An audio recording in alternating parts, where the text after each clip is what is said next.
Welcome to the Nonprofits and Media Podcast, where we talk to leaders involved with media inside a variety of nonprofit organizations about the different ways they approach marketing and communications. I'm Nathan Pfaff, and my job is to tease out what benefits or results they've seen in their content strategy so that you can apply those to your own life or organization. Hey everyone, welcome to this episode of Nonprofits and Media. Jessica and James Brewer are founders of Brewer Creative Production Company and are a husband and wife team that work for Iris Global. Originally from Australia, they joined Iris as media missionaries, and a few years later joined staff on the Iris media team. They spent a few years in Mozambique, the poorest country in the world, where they filmed a feature documentary called Nifento about the organization's response and impact during a time of terrorism, chaos, and torture of the innocent. Following their time in Mozambique, the Brewers now live stateside, where they help oversee some of Iris's other media projects, such as a documentary series on each of their international bases and a podcast with the organization's CEO. In this episode, we got to ask them questions about the film, their start in media, and their experience and advice about learning as you go. Don't miss it. Take a listen. Awesome. Well, James and Jessica, thank you so much for being on the podcast today. Really appreciate it. It's a pleasure. Yeah, we're excited to be here. Awesome. So you guys have been doing media for Iris Global, your organization, and you guys have done a lot of shorter videos and things like that. But then you also ended up doing this feature-length documentary called Nifento. And so I wanted to ask how that process got started. What made you guys want to take some of the short videos you were capturing and turn it into a much larger project? Yes, I think for us, it was definitely a passion job at first. We were living in Mozambique in the middle of a war zone, and we were with COVID. It was 2020, and we could see all the need around us, and we were kind of driven by this place of like, okay, well, we're here. What can we do to help? And the conflict was just continuing to grow, really. And so from that, we were like, okay, well, we've got these skills, we can film. We've done a lot of short films up to this point, small awareness campaigns, things just to bring awareness to our organization. But can we do something to really bring awareness and give a voice to these people here in Mozambique that's a little bit longer form? So we actually didn't have a budget. We didn't have a crew. I was pregnant at the time. We had a 2-year-old with us, and it was just me and my husband in the war zone with our team, and with all these restrictions of COVID. A lot of logistical things, COVID, and then also we couldn't even drive. We had to organise lifts because they'd shut the offices because of COVID. Government and buildings were shut down, so we couldn't get our license there. There was a lot of funny, lots of little things that kind of looked like in the practical, this is not really worth putting the energy and effort into. But as I would say to my husband, I can be very stubborn, and I was just very much so, we have to do something. So we negotiated, and I said to him, how about we try just a 15-minute short film? And then that... And you and Heidi talked as well. Yeah, and me and our founder, Heidi Baker, we had discussions, and I shared with her my concepts and ideas. And as soon as I got the green light from her and permission to run, she released creative freedom for us to be able to try to accomplish this task. And it just grew and grew and grew into the film. So yeah, it was a process, but we got there in the end. Yeah. So did you pitch to Heidi the 15-minute version, or how did it grow from 15 minutes into the feature length that it ended up becoming? I think that I didn't have to so much pitch to Heidi. I had to more pitch to my husband, because when it comes to us working together as a team, I do a lot of the directing and the filming, the script writing, the skeleton of the film. And James, although I can do basic edits, James is the one who will be coming in and doing the audio, the soundtracks, and doing all of the actual post-production side of things. So he was thinking about just the scale of work that he would have to do being just a team of 2. And I was just thinking about the creative aspect of getting the voice and the word out there. So as Heidi, she was very passionate and has always been passionate about using media to be a voice and to advocate for people who are voiceless. So she was more on the lines of, okay, if you can create something, go for it. Yeah, and shoot for the stars. Shoot for the stars. She's a very empowering leader in that aspect when it comes to vision, and she's a big dreamer, so that was helpful. So we came across from this project not really a traditional way. We didn't really approach it with, a written concept and proposing it to our leaders. It was more of like, we're in the middle of this mess. We need to act. We need to do something. Let's do the best what we can do with what we have, which resulted in the film. Yeah. Nice. It seems like it was more convincing yourselves than it was like anyone else in the department that what needed to. Yeah. That's definitely. amazing. So then you did this film and you released it, and you ended up making a separate website for us for it. And I wanted you to like talk a little bit about that and the decision making in that, and having a separate platform for the film as opposed to possibly just putting it onto your organization's website or social channels or things like that. Yeah. So our current website's quite large and hosts a range of different things for us, like schools, places where people can support missionaries. There's lots of information. So sometimes it's a little hard to find exactly what you're looking for.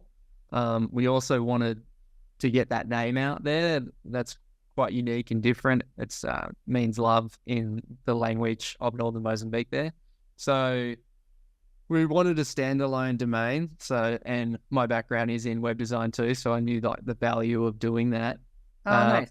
I wasn't sure if that was you or if that was someone else on your team. No, so the website, everything, with all of the two of us. So amazing. So our background was we both did graphic design very early on as high school students, and then rather than college in Australia, a lot of people get into the industry through like tradeways and apprenticeships. Yeah. So we both did that and graduated very early on. So before we became missionaries, we had a background in working in studios and doing web design, and so we understood a lot of like the release strategy, commercials and different things. I was in a band in the past where we'd had to do release strategy for an album or singles. So we kind of had a bit of a grid for this stuff, but it was all new again.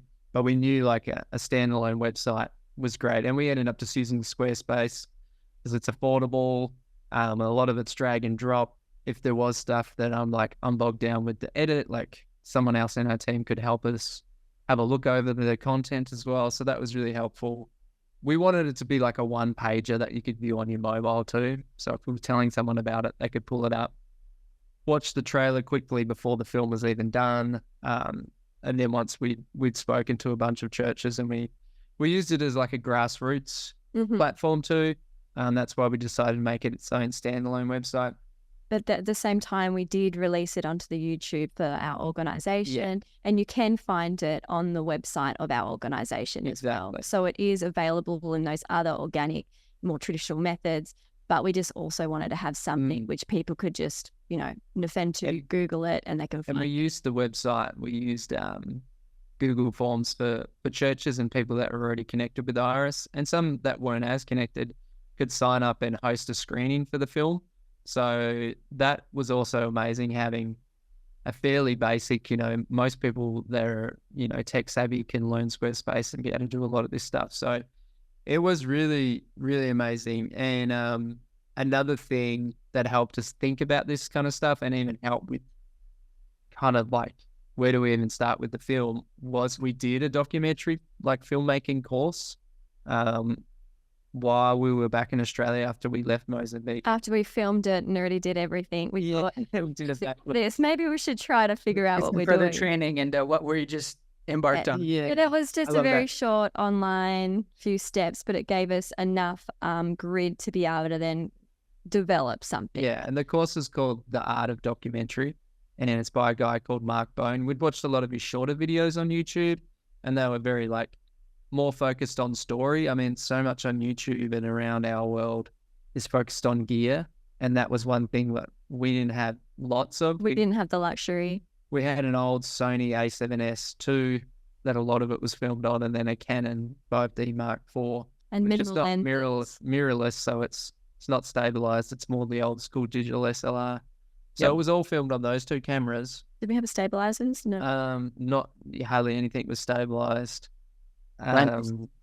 So yeah, we were like, we didn't want the gear to be a limitation, and that was the same with like the website. We were just like, we know these tools work well, let's utilize what we can. And having the screenings listed was great, because we ended up having screenings all over Asia and places in Africa and a bunch in our home country of Australia and Around lots America. across the US. So it was a really great way for people that wanted to like partner with what God was doing about bringing awareness to this conflict and this issue in northern Mozambique. They could contribute and own it and host their own screening however they saw fit, which, people held prayer time before or after the event or did worship. Like, people did it however they wanted. We released like control for them to do it how they want. And that was really good. The feedback on that was great. And we realized even when we started doing like some pre-screening in our like internal people that are missionaries across the world, we visited a base in Nepal when we'd had like our first cut of the film done. We showed the missionaries there, and people even within our own movement didn't know the gravity of what was happening in Mozambique. So we realized like, hey, like when we release this, like I think if all it does is bring awareness internally for our organization, so we're all praying and knowing what's going on, that'll be a huge win. But then once it was released, we had lots of amazing feedback, and it's reached a lot of people, and yeah, it's been really, really incredible. It was much bigger than I had imagined. Just caught the vision early on, and I was slow to catch up, but I mean, it took you a while to realize what the amount of work that it would take you as the And I think that's the beauty of working in team, and when you're a husband and wife kind of team, there's no moment where you're not working on it. Yeah. It's like morning, breakfast, dinner. Zoom just put a thumbs down for some reason. I'm not sure what. Different. No worries. Like the husband and wife team. Yeah, maybe we should be on that. Yeah. And it comes with its challenges, but it's also amazing. The challenges are, for 2 years, we probably never switched off about the project. We were always talking about it, dreaming about it. Yeah. When work and life blend together incessantly. And it's definitely a passion project for us. Awesome. Yeah. Well, you touched on so many things. I want to kind of backtrack and kind of more clarifying questions on them. So you mentioned churches taking it and hosting screenings, and so that was kind of on that separate website where they could sign up to host a screening. Talk a little bit about how like Iris and the churches were able to use the film. Yeah, so between Jessica and Matt, because I was still editing and finalizing the film, they really ran with like, how about we just use a Google form and then like a spreadsheet where we collect this information, and basically they would say like what their room is, the capacity. They'd fill out some details, and then you can explain it. Yeah, so our organization has a newsletter that goes out, and it has quite a large number of subscribers to that. So we use that as a bit of an organic platform to invite people to do a pre-screening. So we kind of went on the whole thing. It's like, this is going to be before it's released. You get a special opportunity to showcase this film. And so that kind of helped a little bit. And even after it was released, people could still do a screening, which was better than what we thought. We thought people the interest might die out and screenings might die out. But even this year, we've had some people approach us and say, hey, I think you guys should do another screening of the film in a church. And so we were quite, I guess, pleasantly surprised by how that grassroots avenue really helped with our viewers. So we had lots of different churches who responded and wrote in, and people sharing that link from the website to be able to do a screening. And all it takes is one person from that newsletter or the website to see, oh, you can do a screening. And then they approach their church. And then from their church, it could be up to anything from 200 to 2,000 people that watch the film within that session. So, and although that might not turn around for YouTube views, for us, what was more important was the exposure and the awareness. And obviously, those who wish to partner and pray, partner financially or spiritually, that was a huge benefit as well, because it got to, help the awareness of the actual campaign.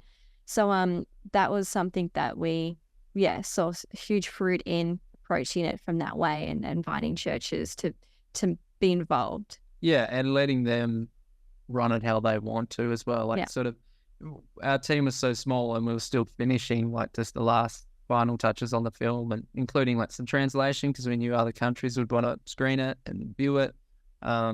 So yeah, just trusting them to like do it how they want was really, really good, because that meant, we didn't have to micromanage them and all the different logistics about. And some people chose to do private screenings just in their home and their lounge room with a small group. Some people chose to do public ones at a cinema. We had some in Singapore that did it at a large cinema, and they did it their own campaigning on our behalf, which was just such a blessing. We didn't have to put in the effort. We didn't have to show up. It was them speaking on the behalf of the people in Mozambique and raising awareness and funds for them, which was such a beautiful, beautiful gesture of them getting involved.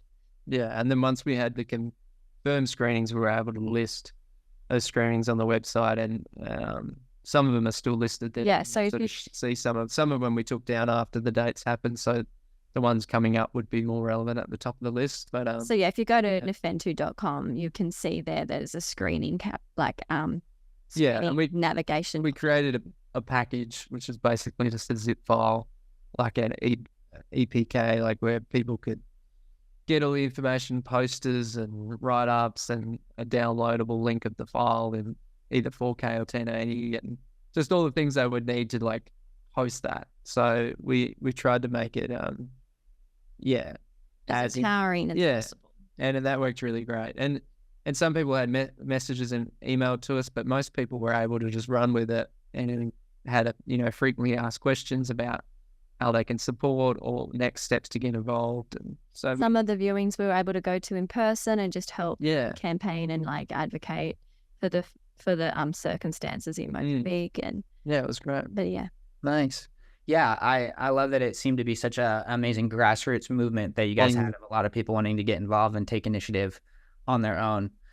You also mentioned, it's definitely increased a lot of awareness for the situation with terrorism in Mozambique. You said people in your own movement weren't quite aware of the gravity of the situation sometimes. So other than that, do you know if the film brought in a lot of those funds that you were hoping for Iris or for Mozambique, or what was like the next steps or call to action? We know an awareness that it brought a lot more attention on it, and it also helped. We were getting quite a lot of support already to help feed internally displaced people. So basically it's the same as like a refugee, but within their own nation. That's got nowhere to flee or run to. So there's like close to 1 million of those in that region now, and the whole country's only like not even, I think it's around 30. And this is just one province, one state of the country. So nearly 1 million people. A very small region, like the most rural region of the nation. So for that amount of people to be displaced and without housing, they had no means to work anymore. A lot of them farmed or fishermen or other small businesses they ran. So there was a lot of need for food distributions, and that's sort of featured in the film as well. So they were getting supported quite well, and through our crisis response type stuff we do with the Iris, but people weren't knowing the whole picture. And this really helped tell the stories of the people that were already faithfully partnering with us and partnering what Jesus was doing to help these people. So, but then the need is always it's overwhelming. The need has continued to be there, but it definitely helps tell the whole picture and really help give back to those people that had signed in to the original support before the film came out as well. That was a motivating factor for us too. It's like people have been praying for this, not knowing completely what's going on, so we're hoping we can tell the whole story. And we tried to tell the story in a way where it didn't polarize the audience. People that don't have a really strong Christian background or not Christian at all could watch it and not feel like, hey, there's all this Christianese, I don't understand this.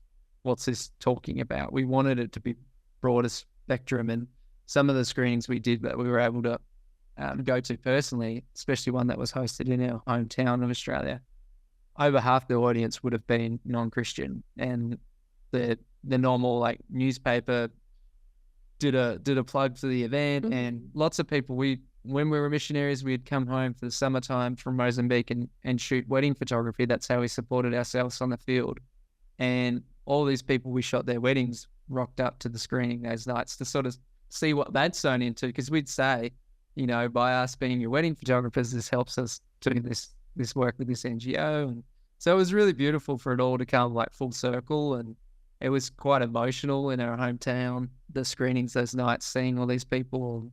And a lot of people were really like taken back by how serious the conflict was. Like I remember people saying, we never knew how bad it was where you were. Like, we're so sorry. Like, we It's an didn't abstract concept. understand. So Yeah, I think terror, war, it is very abstract. it's a very abstract concept. So Yeah. I love that. I love the story of people whose weddings you guys had filmed coming to show up to see what they supported. I think that's amazing. And that kind of brings me to the next question in terms of, did you guys try to get this out into other audiences besides just people who know and already maybe supporting Iris or the cause in Mozambique? Or was that also kind of an organic thing that happened based on the screenings that were like did you guys submit to film festivals or try to reach broader audiences besides the current one you already have?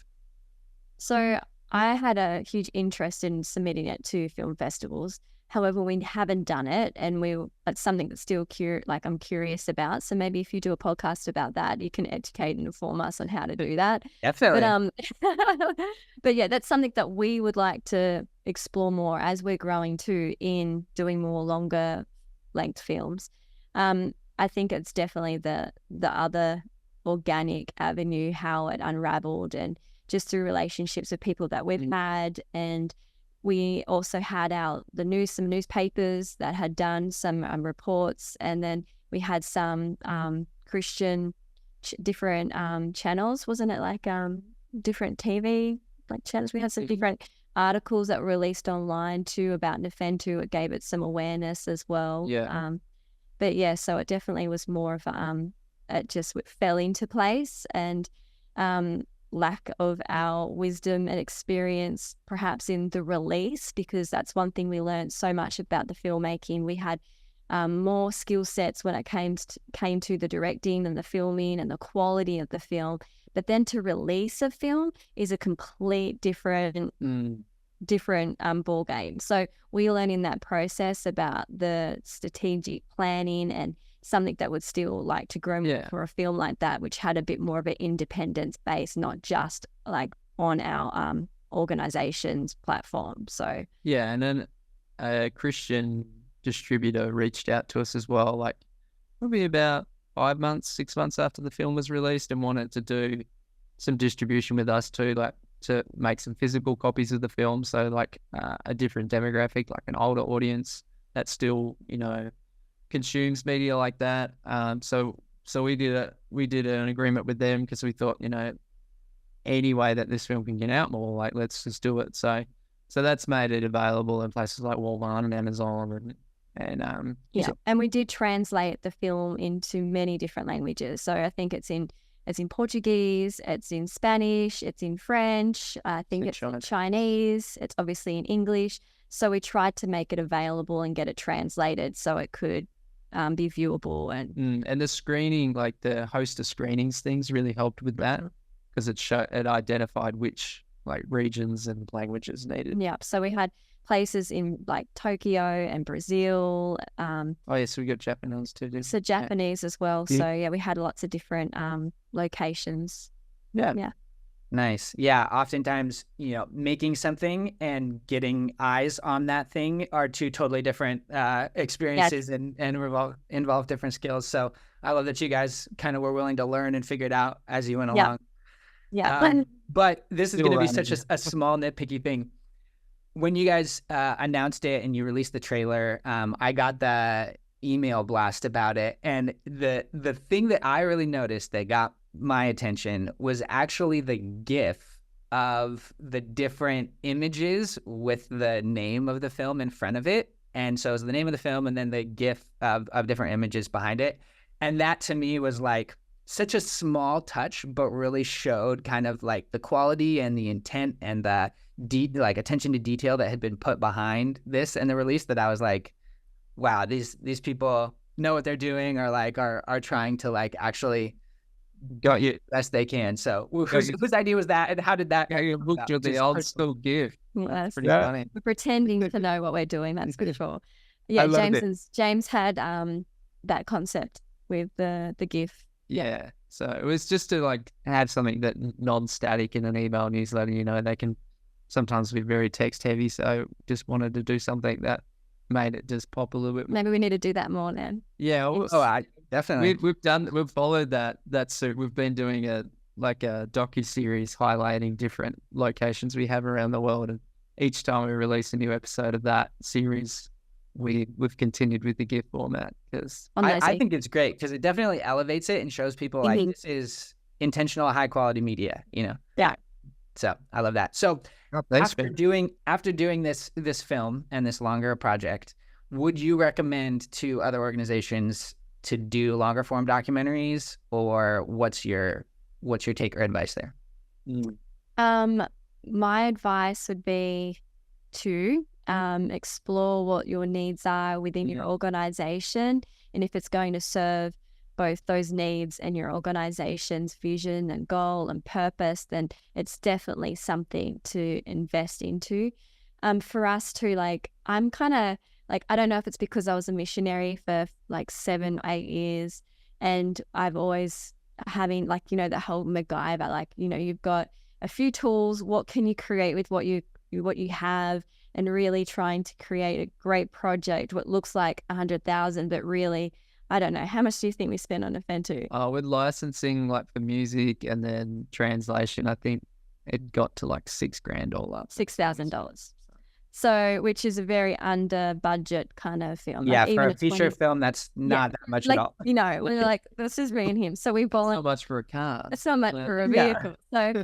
So I'm kind of very passionate about not being too troubled about what you don't have. But if you've got the vision, if you've got the message, and you feel like that it's going to benefit your cause. And for us, it was very much faith driven. So we were looking at verses which talked about, you know, not by our might, not by our strength, but by God's Spirit. And so things like that really motivated and encouraged us that we didn't have to have it all together before we went out with this purpose and this goal, but we could use it as a learning opportunity too, to develop our skills, to problem shoot some things, and to figure out what we could make and what we could do with what we had. So I definitely would encourage anyone who has even that, you know, that creative drive to tell stories and to go out there and to release them and to bring it. Like for us, it was definitely about giving people a voice and empowering people who felt like they were ignored for whatever reason it may have been. But in Mozambique, it was all these victims who just felt like no one was there to help them. And we wanted to empower them, giving them that voice to be able to speak up about the injustices, what was happening in that nation. So if you have the drive and that creative vision to tell a story, don't let anything restrict you. And just problem shoot and reevaluate, be teachable, be correctable. I'm willing to learn from your mistakes, but I'm a dreamer. We can do this no matter what. And for me, when I look at Nifento, I'm also very much a perfectionist, and so is James in a lot of aspects. Maybe I'm a bit harsher, but I will look at it and still see things that I'm like, okay, we could have done that better. We could have done that better. Yeah. Could have done that better. So at the same time, giving yourself grace, but also learning from your past experiences. So yeah, you've got to start somewhere. Yeah, you've got to start somewhere. So don't be too discouraged. You need to sometimes just go out and take that step of faith first before you have all your ducks in a line, so to speak. You don't have to have everything looking like the perfect camera, the perfect equipment, perfect team. It's just... And there's a bunch of films that inspired us too, which helped too, like being examples. There is one film that hugely inspired us because we were in a war zone. Like I said, we had a child with us. I was pregnant in a war zone, and we were asked to leave the base to go and film some help, do more media outside in this area that wasn't as safe. And at first we didn't feel any peace about doing that. And then we watched this film called Free Burma Rangers, which I highly recommend. It it's one of my favorite films, and that ministered to us. It encouraged us, Very and convicting. it's about people in Burma, and it also includes people who are making films within that documentary too. Like they're using puts a high like honor and purpose on like media. Media and the purpose of media. So that encouraged us. And as soon as we watched that, we both just felt immediately in our spirits that we were meant to leave the safety of our foundations, our base, and go out into the village to film this project. So yeah, be inspired. Yeah. And I know that a lot of orgs have probably already done a lot of different shorter videos or testimonial videos and stuff like that. And so how much of Nifento was stuff that you guys had already essentially shot and repurposed for the purposes of the film versus you going out to capture content specifically for the film? So talk about like what you could have already had in the backlog or repurposed to be able to tell the story. I'm trying to think. So we had been there for since 2016. We had been in Mozambique, and 2020 is when we filmed it. And the war had kind of broken out in 2017, I think. Would you say that's accurate when the first terrorist attack was? 2017. So from 2017 onwards to 2020, we had been capturing things for other projects, not with the intention to do this film, but we did have a good library of B-roll. We were just archiving, documenting what was happening. Yeah, but in saying that too, I think really it was only things from 2019 and 2020. The B-roll is what we would have probably used from out those 2 years, so to speak. Yeah, it would have been maybe some older footage that just showed like geographically a place or some drone footage perhaps like, that we had. But most of it, I would say, like with intentionality, like including B-roll, like 60 to 70% of it was like what was shot in that with the intentions of like we're going to try to make this into something. Yeah, because a lot of it was interviews with the internally displaced people's interviews with Heidi, interviews with Will, and that was all like, yeah, we're going to make this into something now. So there's intentionality, but living there on the ground for a long period of time meant we had a lot of B-roll to pull on that was relevant to what was being spoken in the interview. So that was a huge advantage. That came from various different types of iterations of a different camera or, and so there's that challenge, like trying to make it all match and all the technical. Some of it's not 4K, a lot of it was. So, processing that kind of stuff. Some of it was before we had like monopods or tripods. So it's like handheld and just like, towards 2016, it was a bit more shaky. Yeah. And then you can also see our progression as filmmakers and just documenting events that we get better and better as those dates go on. Yeah, we just learned so much in the process. And like I mentioned before, that course we did made us like, not so much on the technical side, but more really on the storytelling side. And that's an encouragement. Yeah, that was the encouragement. That was the advantage. There was like just we already sort of knew that, but having like the encouragement, like Jess said, that someone reiterating that story and concept is king over the technical stuff. You can get bogged down. Where, this shot's a bit shaky. That's the great thing about Free Burma Rage is there's so much stuff filmed in the moment that's shaky and it's technically not this, but like it is so powerful because it enhances the story, and the story is so captivating that any of those little things that a perfectionist might just try to pull up, you just disregard because of the storytelling. So it was a lot of like dying to your old ways during the process. To like when you're producing a 3-minute video, you're like, every B-roll has to be perfect, and every transition, every cut, every you're thinking about it. So to captivate the audience for that 3 minutes, it keeps them engaged. The way social media is now, like you're so many people that are going to be listening to this podcast that are doing this work. It's like you've got a 30-second reel or a 60-second little short video. Like the beauty of being able to do a longer form thing is let it breathe, an artistic shot stay on frame for 10 seconds. Like, just all this kind of stuff was really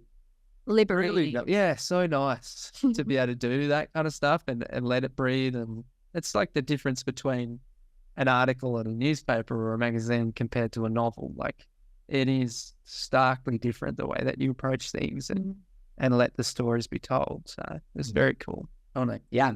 Footage can be old or shaky, but as long as it supports the story, it doesn't quite matter the tools that you have, just if it's telling a good story that's powerful and impactful. So Yeah, we're still quite like it has to be a really good piece of shaky film for me to still include it, because I'm like the perfectionism is like, oh, we did go back and like a missionary from years ago, like over 20 years ago, had shot some stuff on like DV tape, and we did go back and include some of that to show just sort of like the history of Roland flying the plane, Haiti and Maputo in the south of Mozambique. So yeah, it's like that was one of the things we realized too with the documenting of the film, is like we're documenting what God's doing. This is like a time capsule, and this is going to be important for a lot of people, like not even just ourselves, but people that have, people we serve with their kids 30 years from now might want to look at this stuff and be like, hey, like I was a baby there. And, well, this is what my parents gave their lives towards, like, and served and worked towards. And so just for us and for other people that do this work, be encouraged that it's got multifaceted kind of like purposes.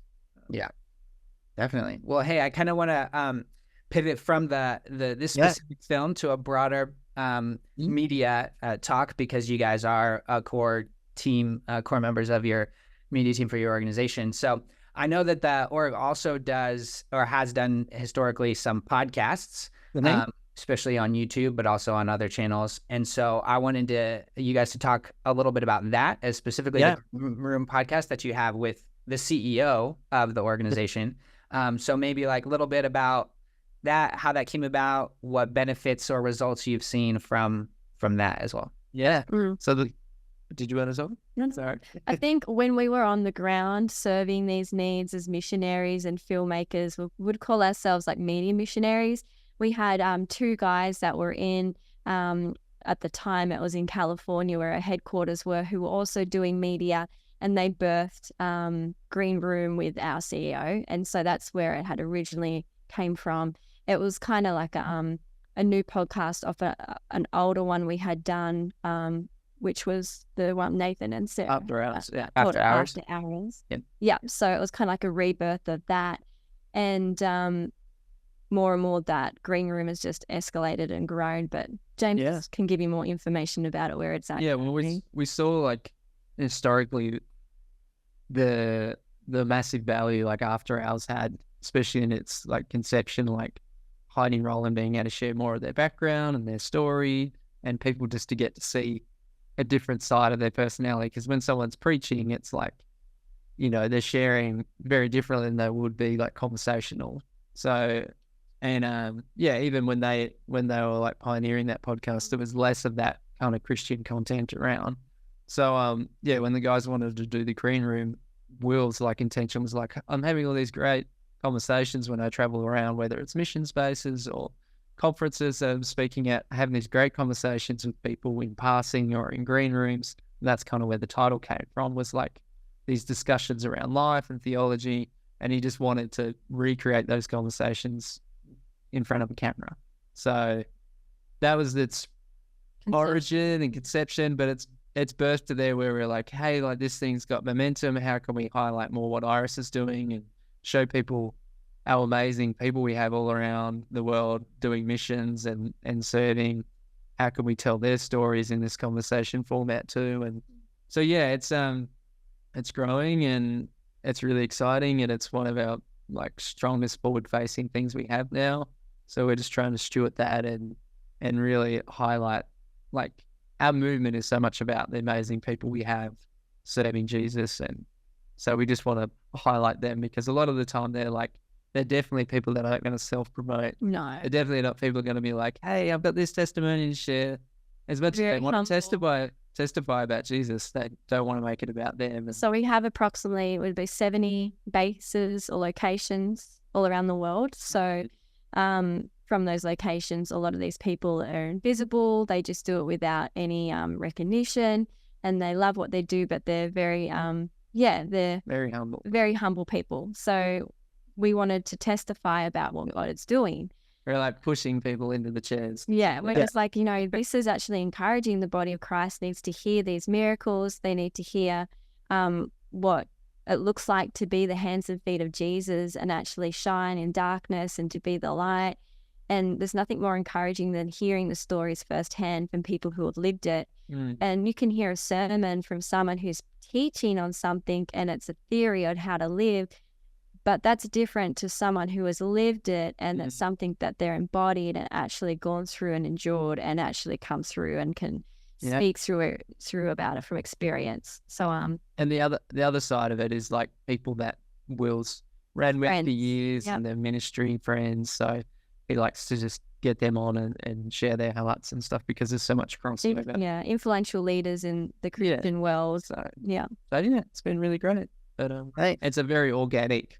Like we don't sit down and plan out all the episodes. It's kind of like who's in town, who can we get on, and that's kind of the way it'll keep going, I reckon. So we'll try to be a bit more intentional, but there's only so much that you can plan. Sometimes you just need to grab opportunities when they arise. So. Yeah. Well, I didn't know about the origin of the name, so I think that's really cool. And I like that you said it's one of the more forward-facing aspects of the media that you guys do. So, like, would the audience be kind of people in your circles who know and love the organization and Iris, or is it kind of more for a broader audience or outreach in that sense? Well, I think originally there wasn't like Will's conception of it wasn't like thinking exactly like who the demographic is that we're trying to reach. It was more just like, there's so much gold here, let's just get it out, and create something where we're not like, this is the program we do, this is like a situation, like pray for us or support us. It was something where we can actually feed people spiritually too. And that's always something that's been a focus for all of media and all of Iris. Like, we're doing this work, we are an NGO, we do have needs on these grounds, but we also want to like impart what God's done in us to other people too. Like that has to be it. So I think that was kind of the motivation. And definitely. Yeah, I love that. Sometimes that's a very valuable approach too, is not necessarily like knowing where you're targeting from the outset, but kind of wanting to provide value because you were edified or encouraged by it and you want to share that with others, and then kind of seeing where it goes from there. And we've had a lot of recent feedback where people are like, we love these stories of missionaries. It reminds us of After Hours. So we're trying to be intentional with that too and find a good balance. Like, how can we get more missionaries on? Because a lot of people historically subscribe to our channel for that type of content. So they're really excited. That's going to be it's reignited that type of content for them to consume too. So yeah, we're trying to be mindful of that as much as we can too. So. Nice. That's awesome. So with this being another media initiative that you guys have done in your organization, is this something that you found super beneficial and might recommend for other organizations or? Oh, definitely. I think when we were talking about films is like, that would be the only thing that, NGOs could probably shy away from is, knowing just a little bit about your background and what your world is in, the post-production side.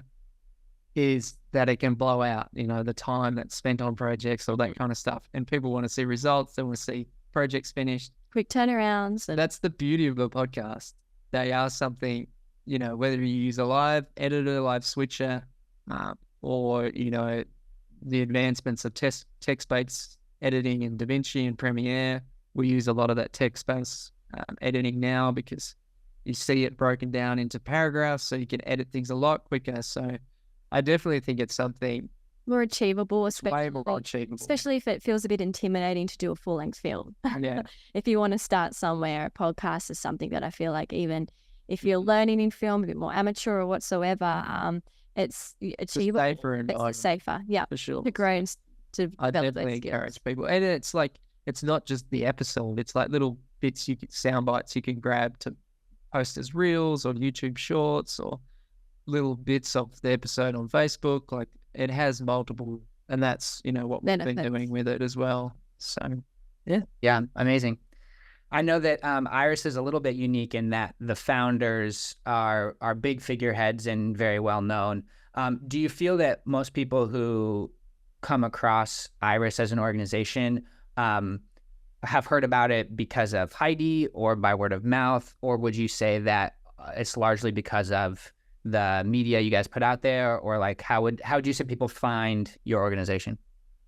It's interesting because sometimes like a Heidi Baker and Roland Baker, they do have a great platform on their own. They're quite well known. They're really well known in that Christian world. And so sometimes when you say that you work for Iris Global or we do stuff with Iris Global, people don't associate Heidi Baker and Iris Global. So it's something that we've been able to slowly bridge the gap that Iris Global is Heidi Baker and Roland Baker's original ministry. And it's something that we're still growing and problem shooting and developing, I guess, methods to bridge that. And if it is the same too with Green Room. Some people have heard of Green Room and they don't associate that with Iris. But Will's been recognised as the Green Room guy, not CEO. Not the CEO of Iris. So we really want to help take advantage of, I guess, the influence that both those two platforms, whether it's Heidi's influence or Will's Green Room, and bring that into the favor to bless and also help the mission and the missionaries and the work that they do on the ground in all these different nations. So it's a fine balance. And because at one point you just like any awareness is good awareness, but trying to also, when you've got such a broad organization, which is international, and you're trying to also create these other little projects to bridge those kind of gaps. Yeah, it's something that we have to keep in our mind. But and we've been able to slowly, people who know Heidi have definitely brought in awareness to our films, especially when she's featured in them and so forth. But I don't know if that answers your question, but definitely, even historically, like times when the film that you were involved in as well, like Compelled by Love or books that Heidi had put out, we saw like spikes in, people coming to the school. Like media definitely drives like attendance. Attendance and people wanting to get involved and come visit locations, all that kind of stuff. There's a tangible flow on that you see with that kind of stuff for sure. Totally. It's really interesting that there can be a disconnect between people like Heidi or Will and the organization, and you guys are saying you're trying to kind of bridge that gap. Yeah. Do you it's okay if not, but do you have any like practical examples of how you guys might go about that, such as like simple as doing a post that might be more Iris centric, branded, doing a collaborative post on Instagram with Heidi's page and Iris. Things as simple as that. They'll see the two names, they'll see like the Iris logo, maybe on, another person who's ministering with Heidi's shirt. It's just like very simple visual cues and things like that we've tried to do. So sometimes even on YouTube, you could have like a little logo of your organization down in the bottom corner, which is just like a channel kind of brand. You could have that on the bottom of that. We do that. So we do that with our YouTube with the Iris logo. So little things like that, and just being aware of those gaps that happen organically. Like, it's not something that has been intentional, but it's just kind of bridged a little bit at a time. So we're just, just coming in to like help. Even before our time, and probably some of the stuff you were involved in shooting when you visited Mozambique in the past, we've always tried to have something for Heidi to show at conferences where she speaks, whether she's representing Iris or just representing herself as a speaker. She can show something, so saying like, this is, as an organization, this is where we minister and this is what it looks like, and we're Iris Global, and like, so she's really helped. Both Heidi and Will are very selfless, so they're always like bringing awareness to the mission of Iris Global. So with the things that they approach and say and do, it is always going to be pointing back to Jesus in the ministry of what we are. They're not out there to create their own brand and their own name. So that's obviously having their heart so devoted to God and the purpose of the organization. It just reflects through their interactions with social media and different platforms of communication, whether it's at conferences or so forth. Yeah, that's great. I love that intent, and that's great practical advice. Are there ways that you guys try to build trust with your audiences or donors through your media? If you have any kind of either broad overview or very tangible, practical ways. I know there's something Jess would want to touch on the approach on how to get media content. So I'll just tackle the first part and then let her do that. I wonder what you think I'm going to say. Like, no, just the sensitivity of capturing things. Oh, yeah. Jess has got a real heart and wants to help impart that to other people that want to get into this type line of work. But yeah, I think with us, like the type of things we say and making sure there's a balance in what we're posting, we don't want to be posting everything that's like, help us do what we do. You know, we obviously want people to get involved so they can help us do what we can do, but we also want to feed people. And I talked about that before. It's like sharing devotionals, like Heidi and Roland have like amazing devotional books. There's one right here. And, you know, we'll give them to people for free because we want people to just hear about what God's done and how it will inspire them to, you know, give their life away to go do missions as well. So a lot of the posts we'll do, if we're doing, we average like on Instagram and Facebook, like doing minimum 3 posts a week. That's just something we want to do to see consistency, to see the message going out. And at least one of those posts will be a devotional, and it'll show an image that's sort of related to that devotional, that story, but it's helping people read something that encourages them with no real like call to action or hard ask. Their call to action is like, how do you want to respond to Jesus? So that's really something we try to focus on. We don't ask for money. And our theology with our organisations, we don't outright ask for money. Yeah. So it's always an encouragement to equip the body of Christ to be able to get involved and to partner. But that can look like many different things. That can look like prayer.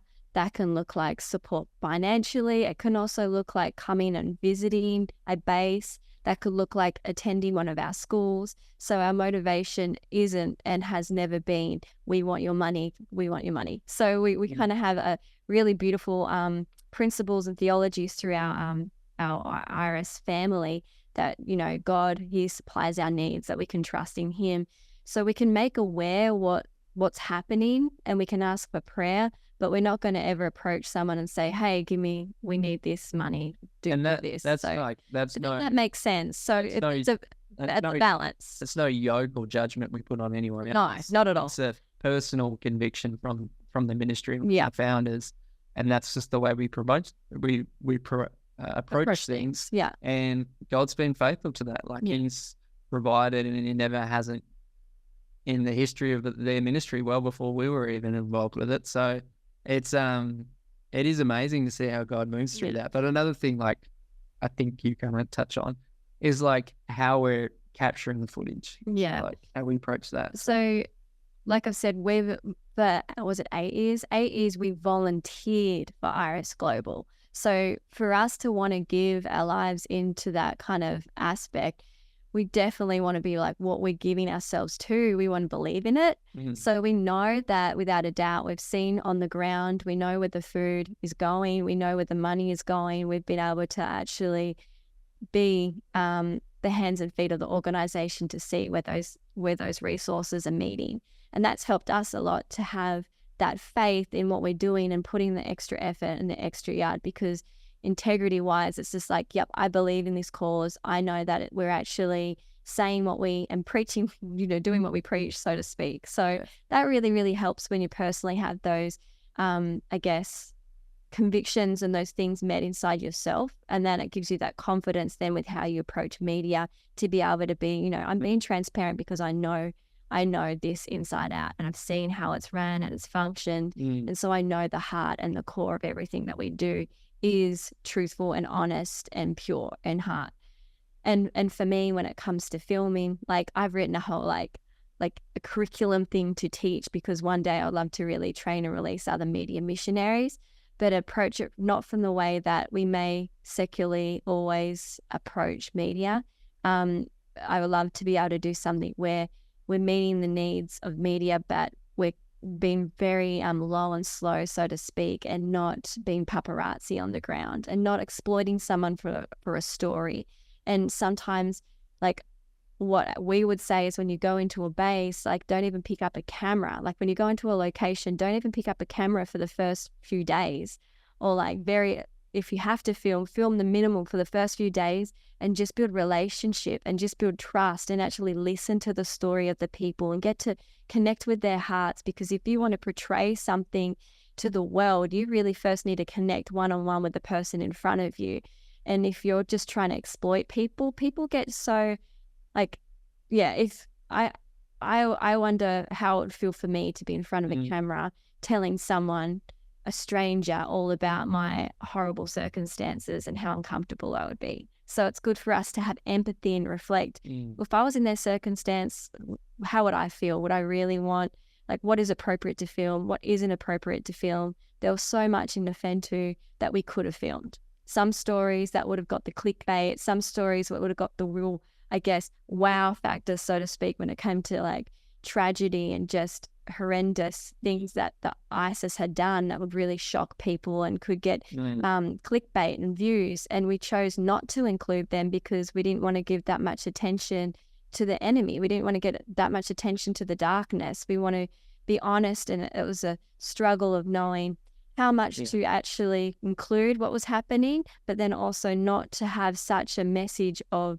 despair as an overarching like message. We definitely, as a movement, lean more on like the positive and the testimony about what God's doing. Because so Nifento was a stretch for us to be like, because the reality is, it's like even what comes across in the film, the situation's way more serious. Like, so it was a balance, and we were definitely torn at times. Because when people are like exploited and they see the photos of the poor children with the hungry, starving skeletal bodies, like flies are in there. And, you know, you're looking at that. But a lot of the times when someone sees that from the Western world or another country or a different economic background, they're just not connecting because they feel guilty. They're not actually understanding, and they've become desensitized, and the concept is really abstract.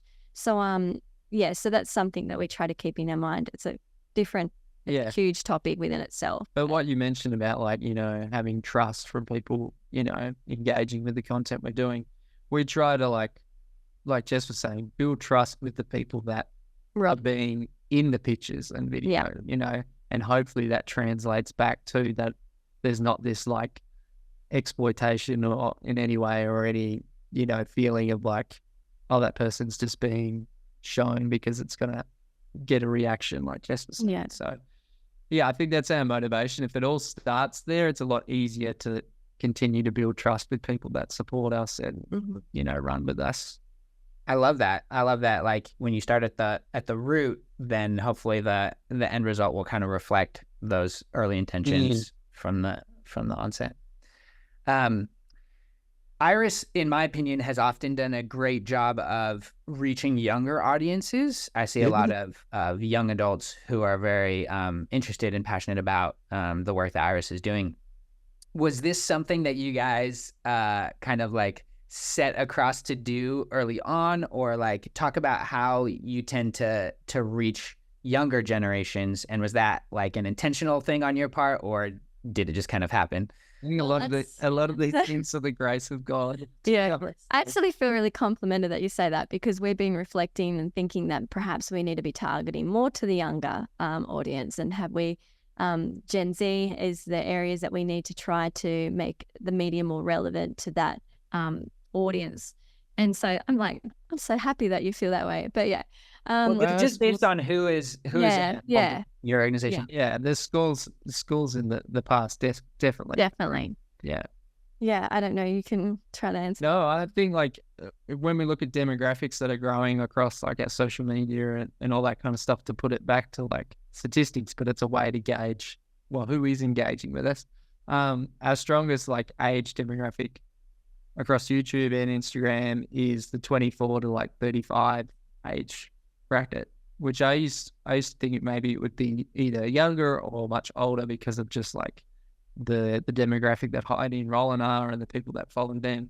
So it depends on the type of people we have. Like, for instance, we did a green room with a prophetic guy, Larry Randolph, that used to do a lot of more itinerant stuff with Randy Clark and a lot of the guys from like the Toronto Blessing stuff from the 90s. So we saw a huge spike in the demographic from like 50 plus on his episode. So with all this stuff, we're trying to like make it relevant for all demographics, but definitely, with missions, there's different, like a lot of what we do is trying to encourage people to get involved with missions. That's our mission, is that the Great Commission. So younger people, they're either not going to college yet, they're having a break year. It's an opportunity for them to go do a harvest school, a mission school that we've had for years.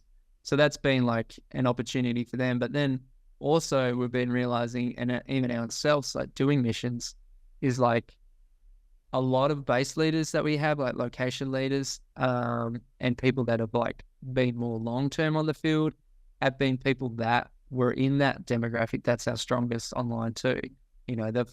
They're already married, or they already have like a kid, and then they commit to like being on the field, or they're like married and then about to have children and they stay.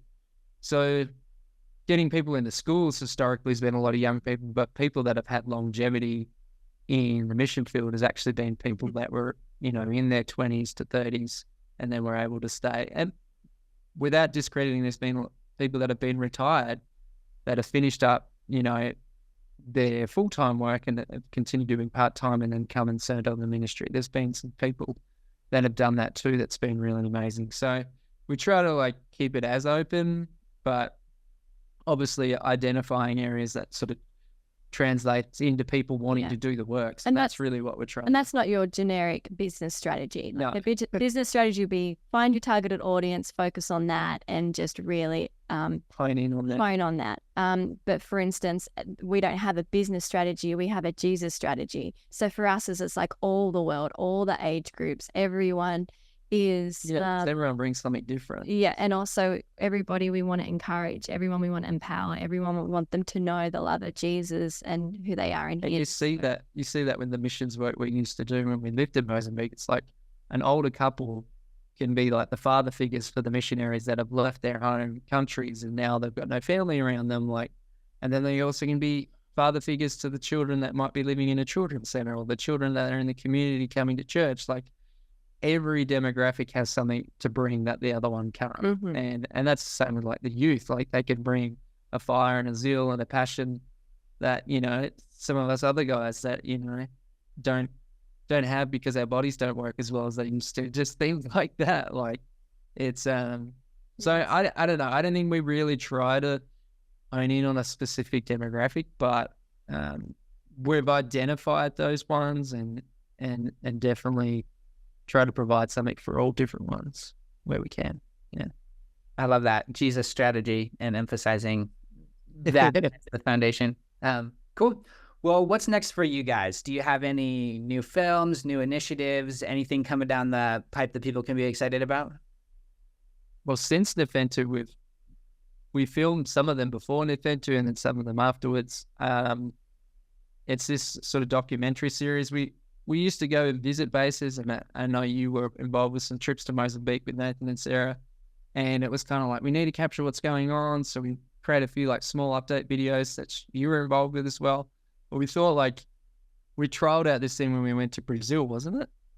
That we, if we're going to go there and we need photos, we need B-roll, like maybe like a documentary, if we interview some people and do all this stuff, it might be a better format of getting everything we need, but then we also come back with a larger project. So that was a way that we sort of approached doing some trips, and that's turned into like a documentary series that we've done. Mm-hmm. And this is Iris. Jessica heads up all like the story structure and all that side of the project. Yeah. And very passionate about it. So these are kind of longer videos about the base that you guys are releasing every so often? Yeah, we're trying to release it like one quarterly because they're a little bit more time involved. So. Mm-hmm. Yeah. So then once, we have to try to like resource where our team's attention can go, because we do have so much going on with such a small team. So my desire would be that we could do more of them, but obviously you need to work within those natural boundaries. So our goal is to try to at least do 3 to 4 a year minimum, but and just see how things grow, because it obviously is traveling to a whole location and there's a bit more expenses involved. Things have changed from our $8,000 Nifento film. So when we lived in Mozambique, that was easier, but getting to these different locations a little bit more when it comes to our budget and just needing to be good stewards of what we have. But I'm extremely passionate about Mrs. Iris as a series because it gives a insight to what it looks like to be a missionary, to be on the ground in one of these countries that are of need, and what ministry is and how you can be Jesus's hands and feet practically. And we don't have many other avenues that show you that visually, and you're experiencing a day-to-day in more sensory involvement. Yeah. The podcast is sort of like talking about a video game. Yeah. And then like the documentary series is like you're getting to play it. You're getting to play a video game. It's like you're immersed in it. You know, like one of the last ones we put out was on the guys in Nepal.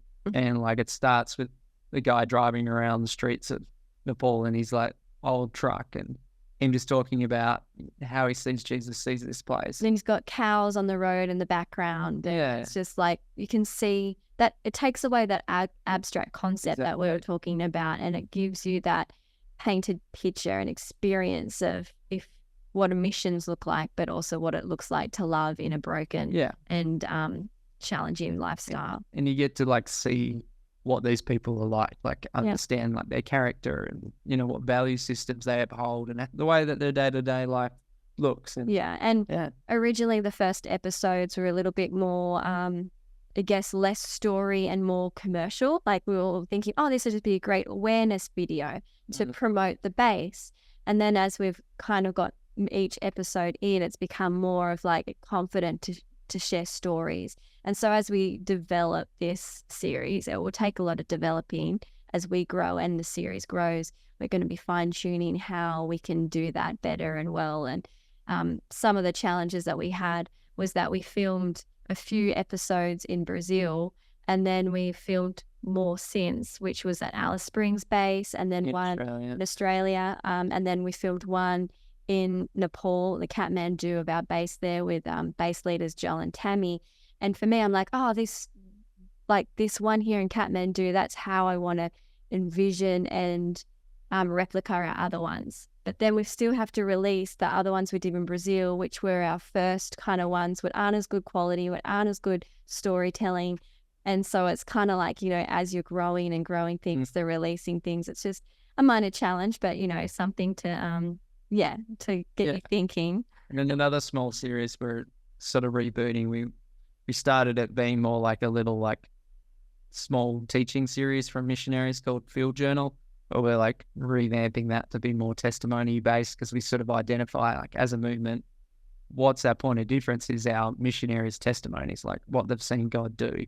So we're trying to like make them like 3 minutes. So they're like a shorter form thing on YouTube because a lot of our stuff on YouTube now is longer form. So something smaller to digest, but also can be added as like a reel or a video on Facebook. So they're the two things that we're trying to build upon, as well as obviously Green Room. And then we have other projects, which is just awareness for different ministries, like programs. The university that James went and filmed some awareness campaigns. Yeah, and our child sponsorships. And a child sponsorship. That we're trying to do more for them and highlight what God's doing through that as well. So a lot going on. Probably that pile's big.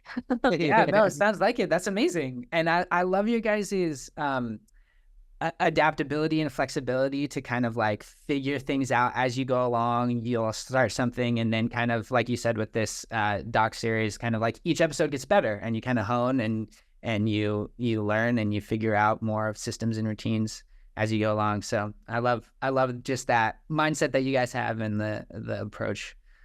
Heidi definitely showed us how to be adaptable and flexible. Yeah. She taught us a lot in that regard, which was awesome. I think Mozambique taught us how to be adaptable and flexible. Yeah, that's it. I'm sure. You can't be rigid in your plans. You got to go with the flow. Well, is there any last thing, any last advice, thoughts, wisdom, things you've been learning that you might want to leave with other leaders involved with media inside of nonprofits before we wrap up? I think just be encouraged that the work that you're doing within non-profit organizations, that it has an eternal value. That it's something that is a selfless role, but also has so much reward.